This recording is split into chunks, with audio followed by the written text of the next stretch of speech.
Baik, terima kasih semuanya. Selamat siang. Assalamualaikum warahmatullahi wabarakatuh. Waalaikumsalam warahmatullahi wabarakatuh. Izinkan kami mahasiswa akhir dari Universitas Bina Sarana Informatika.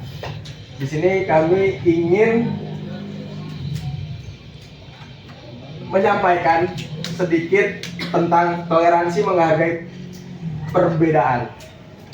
Sebelumnya perbedaan.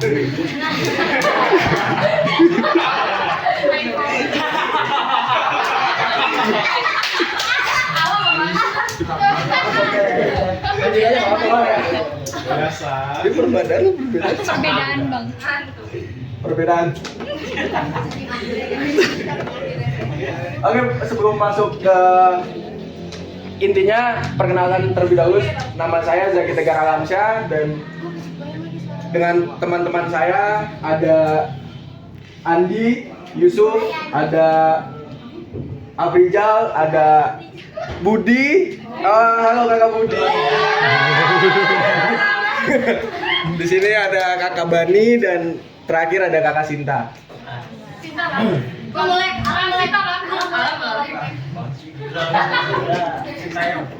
Masuk pada overview. Yang pertama definisi toleransi. Ini inti penjelasan. Yang akan diajarkan oleh Andi Yusuf.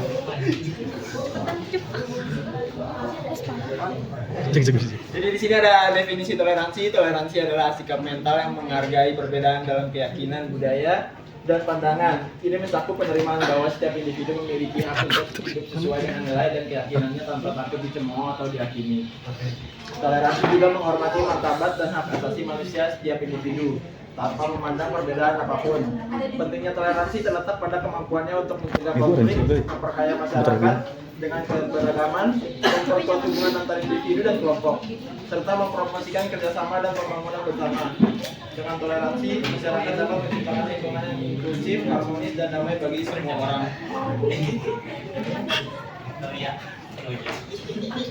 Mengapa toleransi itu penting? Yaitu toleransi adalah kunci untuk membangun masyarakat yang damai, inklusif. Terus yang pertama itu mencegah konflik dan mempromosikan perdamaian dengan mengurangi ketegangan sosial.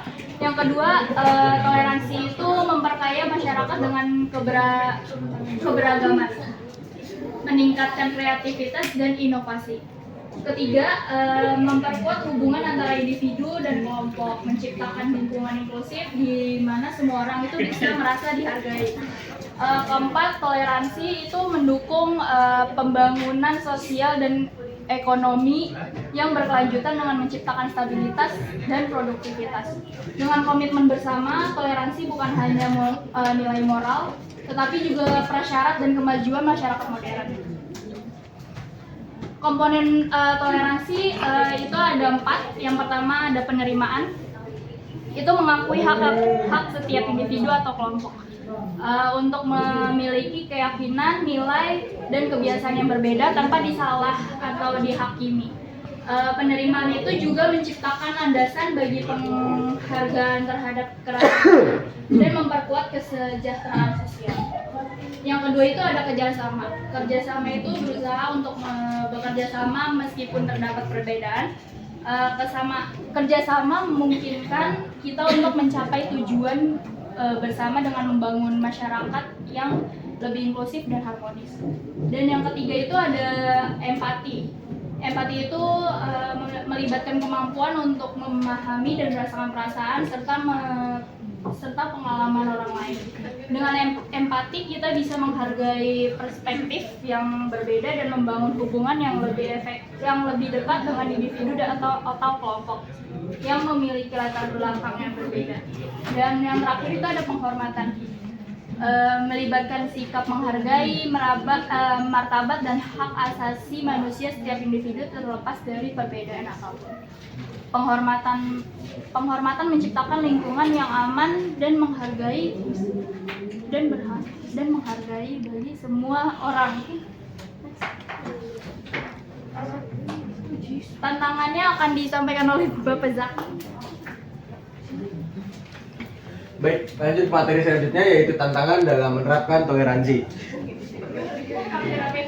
Tantangan dalam menerapkan toleransi melibatkan beberapa faktor yang dapat menghambat proses penghargaan dan penerimaan terhadap perbedaan. Di sini ada poin yang pertama yaitu prasangka. Prasangka adalah sikap negatif atau stereotip terhadap kelompok tertentu yang dapat menghalangi individu untuk menghargai dan memahami orang-orang dari latar belakang yang berbeda. Prasangka ini bisa terbentuk dari pengalaman pribadi, budaya, atau media massa, dan sulit untuk diatasi tanpa kesadaran dan pendidikan yang memadai. Selanjutnya, bentuk tidak adil atau perlakuan yang merugikan terhadap individu atau kelompok berdasarkan perbedaan tertentu seperti ras, agama, gender, dan gender. Diskriminasi bisa terjadi dalam berbagai konteks termasuk pendidikan, pekerjaan, dan layanan kesehatan. Ini merupakan tantangan yang serius dalam menerapkan toleransi karena menghambat akses yang adil dan setara bagi semua individu dalam masyarakat.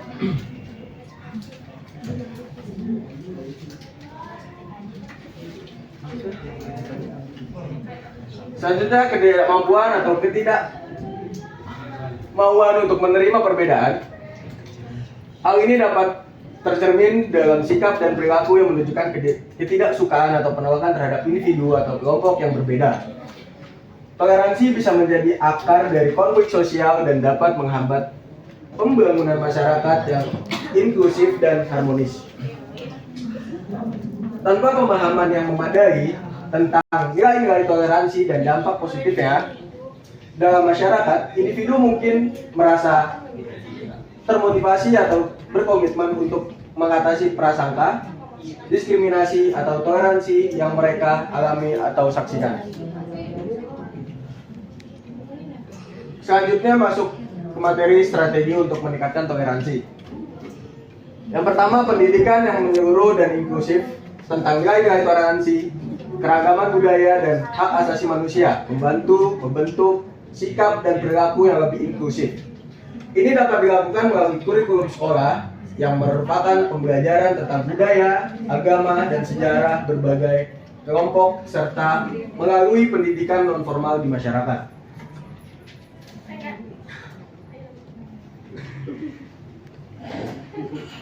Dialog ini membuka pintu untuk membangun pengertian dan empati terhadap orang lain, serta mereduksi prasangka dan stereotip. Program-program dialog antar budaya dapat diadakan di tingkat lokal, nasional, dan internasional, melibatkan berbagai pihak termasuk komunitas, lembaga pendidikan, dan pemerintahan. Selanjutnya, hak-hak individu dan melindungi mereka dari diskriminasi merupakan langkah penting dalam mempromosikan toleransi. Undang-undang yang adil dan setara memastikan bahwa semua orang memiliki akses yang sama terhadap layanan, kesempatan, dan perlindungan hukum tanpa memandang perbedaan apapun. Ini termasuk undang-undang anti diskriminasi, kebijakan kesetaraan, dan perlindungan hak asasi manusia. Untuk selanjutnya ada studi kasus yang terjadi di Kanada yang akan dijelaskan oleh Andi Yusuf. Kanada dianggap sebagai salah satu negara yang paling inklusif di dunia. Pendekatan Kanada terhadap keragaman didasarkan pada kebijakan multikulturalisme yang mempromosikan pengakuan, penghargaan, dan penerimaan terhadap berbagai kelompok budaya, agama, dan etnis. Kebijakan ini didukung oleh pendekatan pendidikan yang inklusif, dialog antar budaya yang kuat, dan legalisasi yang melindungi hak-hak minoritas. Hasilnya adalah masyarakat yang beragam tetap terintegrasi dengan baik, dengan tingkat toleransi yang tinggi di antara berbagai kelompok. Selanjutnya ada studi kasus di negara Belanda. Belanda memiliki sejarah panjang sebagai negara multikultural yang memungkinkan orang dari berbagai latar belakang, etnis, dan agama untuk hidup bersama dalam harmoni. Pendekatan Belanda terhadap toleransi didasarkan pada prinsip-prinsip kebebasan individu, penghargaan terhadap perbedaan, dan kesetaraan di mata hukum.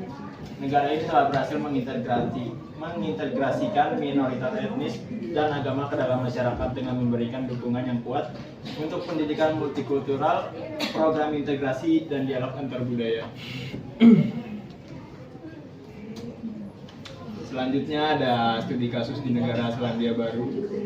Selandia Baru diakui karena pendekatannya yang inklusif terhadap keragaman budaya dan etnis. Negara ini memiliki undang-undang anti diskriminasi yang kuat, serta program-program inklusi sosial dan pendidikan yang memungkinkan masyarakat untuk menerima dan menghormati perbedaan. Selandia Baru juga terkenal dengan budaya aroha atau kasih sayang yang kuat, yang mempromosikan saling pengertian, empati, dan dukungan antar individu dan kelompok. Selanjutnya ada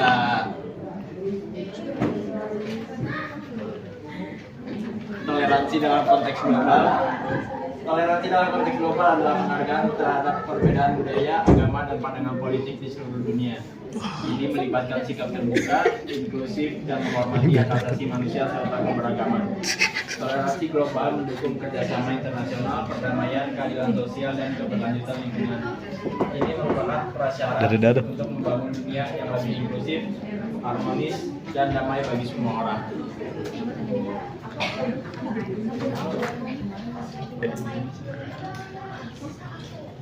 Ya, kita berada di kesimpulan. Berada. Kesimpulan dari pembahasan yang teman-teman saya sampaikan itu adalah tentang toleransi, yang bahwa sikap ini sangat penting untuk membangun masyarakat yang inklusif dan damai. Dengan menghargai perbedaan dan mengakui hak setiap individu, kita dapat mencegah konflik, memperkaya masyarakat dengan keberagaman, dan mempromosikan kerjasama antar individu dan kelompok. Strategi ini untuk meningkatkan toleransi termasuk pendidikan, dialog antar budaya, legislasi yang latih, dan yang adil, dan promosi nilai-nilai inklusif. Toleransi juga memiliki relevansi global dalam menciptakan perdamaian dan keberlanjutan. Terima kasih. Dengan memperkuat nilai-nilai toleransi, kita dapat membangun dunia yang lebih baik bagi semua orang.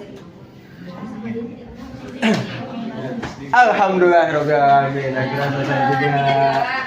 Walaupun nggak ada yang merhatiin, tapi ya setidaknya kita diizinkan untuk bisa menyampaikan ini lah.